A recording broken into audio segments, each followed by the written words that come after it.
안녕하세요. 여러분들, 이번 시간에는 가족 상담에 대해서 공부를 한번 하겠어요. 그래서 여기 보면은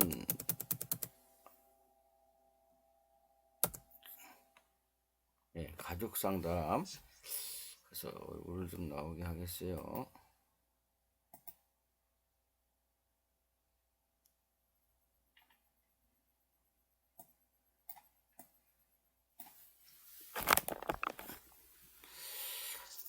여러분들이 이제 가족 면접에 대해서 이렇게 공부한 바가 있고, 이제 가족 면접을 하게 되면 상담이 이루어지죠. 그래서 가족 상담에 대한 걸 잠깐 우리가 공부하는 시간을 갖겠습니다.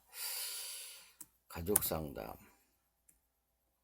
가족 상담의 정의, 가족 상담의 필요성, 가족 치료의 발전, 한국 가족 형태의 변화, 이렇게 되겠는데, 여기 끝까지 할지는 시간이 어떻게 될지 되는지까지 해보겠습니다.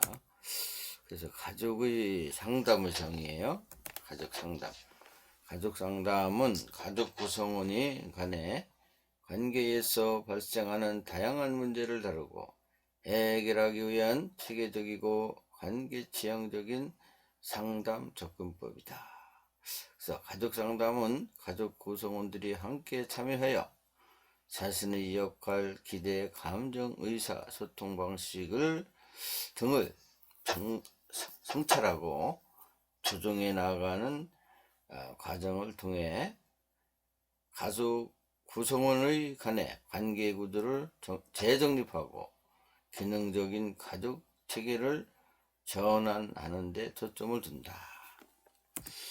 그래서 특히 가족 상담은 이제 부부 갈등이 있고 부모와 자녀 갈등, 또 재혼 가족, 재적응 문제, 중독이나 정신 건강 문제로 인한 가족 내 긴장, 그리고 혼인, 사별 등 전환기 위기에 효과적으로 활용될 수 있다는 것이죠. 그죠? 그래서 가족 상담은 이런 문제를 단편적인 사건이나 갈등으로 보지 않고 가족 내 상호작용의 반복된 패턴 속에서 발병한 결과로 해야 하며 관계 패턴의 변화를 통해 문제 해결을 도모하는 접근법이다.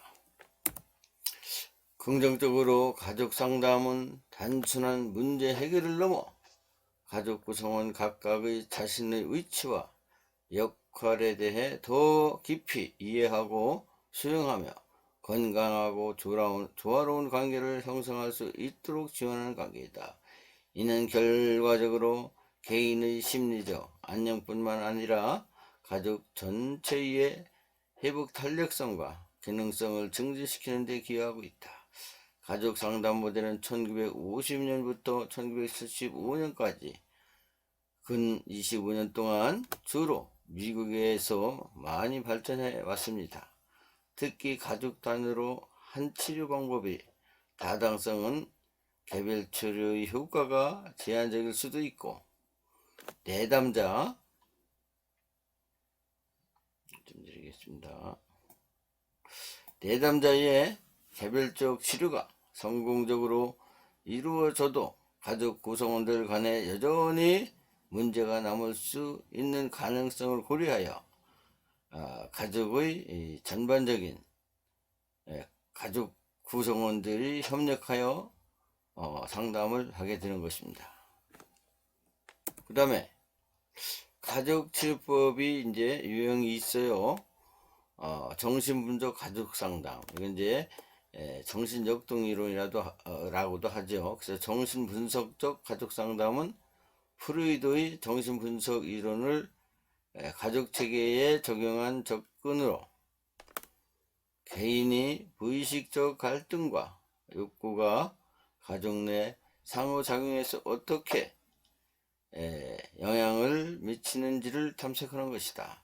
이 접근은 가족 구성원의 과거 경험, 특히 유아기 애착관계나 부모 자녀 관계에서 형성된 심리 구조가 현재의 가족 문제와 어떻게 연결되는지를 중점적으로 다루고 있습니다.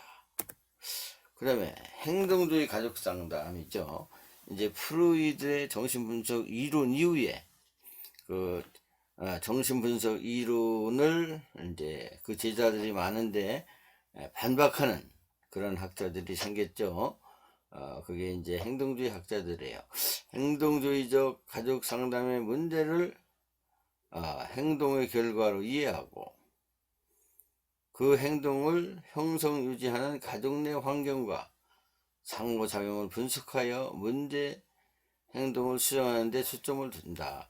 이 이론은 모든 행동은 학습된 것이며 긍정적인 행동과 강화되고 부정적인 행동은 소거될 수 있다는 원리를 말하고 있습니다. 그래서 정신분석 이론 프로이드죠. 무의식에 그 장점을 두고 있고, 또 그는 5살까지가 모든 그 하나의 정신 분석, 그 성격이 형성된다고 이렇게 주장한 게 프로이드의 그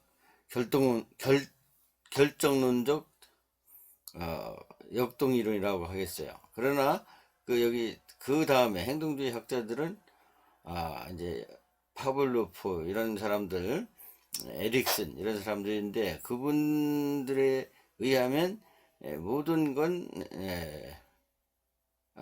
행동, 어떻게 보면은 그 일생에 우리가 행동을 하게 되죠. 일상에. 그래서 태어나서부터 성숙과 성장이 있고, 또 다 신체적 정신적 성장이 되면 세포가 줄어들어 하강으로부터 노인에 이르기까지 우리 인생은 그때그때마다 점성 이론에 의해서 변화된다고 에릭슨은 이렇게 주장했어요.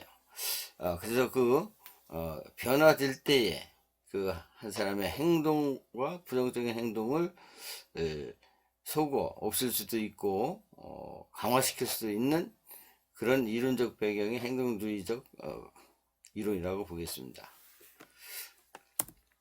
체계적 가족 상담, 체계적 가족 상담은 가족을 하나의 유기적 시스템으로 이해하며 구성원 간의 상호작용과 관계 패턴을 가족의 경계를 보고 있어요. 경계라고 하면은 그 하나의 가족의 가족의 문화라든가 아니면 이제 체계, 어떻게 보면 부모와의 자녀들의 그 관계가 잘 유지되고 있는지 이런 걸 체계라고 하죠.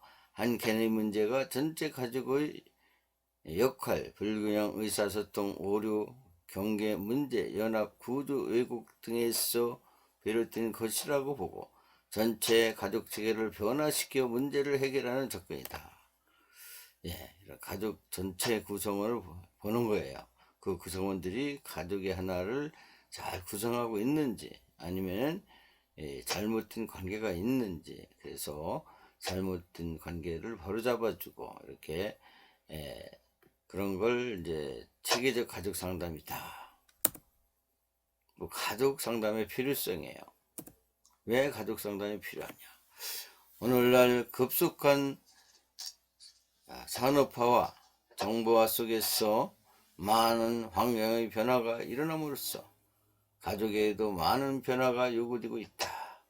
급격한 사회 변화에 있어 가족 내 구성원은 세대 간의 태도와 생각의 차이가 커져 갈등이 생기고, 또한 가족 생활 주기를 통해 항상 갈등이 일어나며 심각한 갈등은 상담을 필요로 하게 되고, 또한 부부 가족 생활 주기의 각 단계에서 특정한 과제를 마주하게 하는 것이다.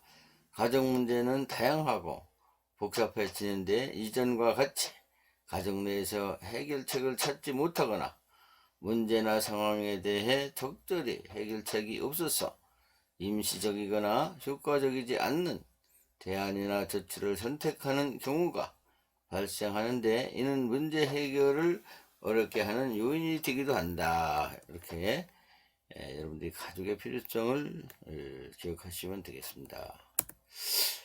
그래서 현대인의 여러 가지 사회 변동을 경험하면서 가정 문제가 가정 위기로 대두되면서 시대적 측면에 왔다는 것입니다. 이러한 변화의 와중에서 가족의 구조는 핵가족화되고 의식 구조와 규범의 혼란이 나타나고 있다. 이에 따라 부모, 자녀 간의, 부부 간의 예전에는 경험하지 못했던 심각한 혼란과 갈등을 일어나고 있다. 부부의 이혼율이 급증하고 세대 간의 갈등과 부부 간의 갈등, 자녀 교육의 문제, 가정 범죄와 청소년 비행, 노인 문제 등 가정 문제는 점점 더 심각해지고 있다. 이러한 상황은 현대 가정들이 매우 복잡하고 혼란과 위기에 직면해 있다는 것을 보여주며 가정 문제가 더 이상 가정 자체나 친척 친구들의 도움만으로 해결하기 어렵다는 것을 시사하고 있는 것입니다. 그래서 과거는 한 가족의 환경을 어려운 희생으로 극복했던 시대가 있었다. 장남이나 장녀가 가정에서 특별한 책임과 의무를 지니는 것을 일반적이었다. 가족 구조나 문화적인 관행에 따라 다를 수 있지만 일부 사회에서는 장남이나 장녀에게 특권적인 지위와 가정 내에서 권한을 부여하는 경향이 많았고, 이로 인해 장남이나 장녀는 가족의 기대와 부담을 더 많이 받았으며 가정 내에서 다른 형제 자매보다 더욱 많은 희생을 그러한 가족 구조였다는 것을 우리 유교사에서 많이 볼 수 있었던 사실입니다. 그래서 현대사회에서 가정 구조와 가족 역할에 대한 인식과 변화가 진행되면서 장남이나 장녀에 대한 특권적인 기대나 희생을 강조하는 것은 점차 감소하고 있다. 가족 구성 간의 역할과 책임은 더 평등하게 부담되고 개인의 자율성과 가정 내 모든 구성원의 행복과 성장에 중요시되는 시대적인 변화가 진행되고 있다는 것입니다. 그래서 가족의 필요성이 있다는 것입니다.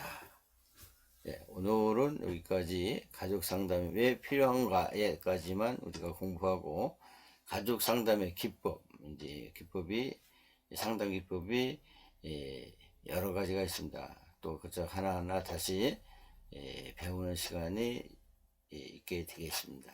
수고들 많이 하셨습니다.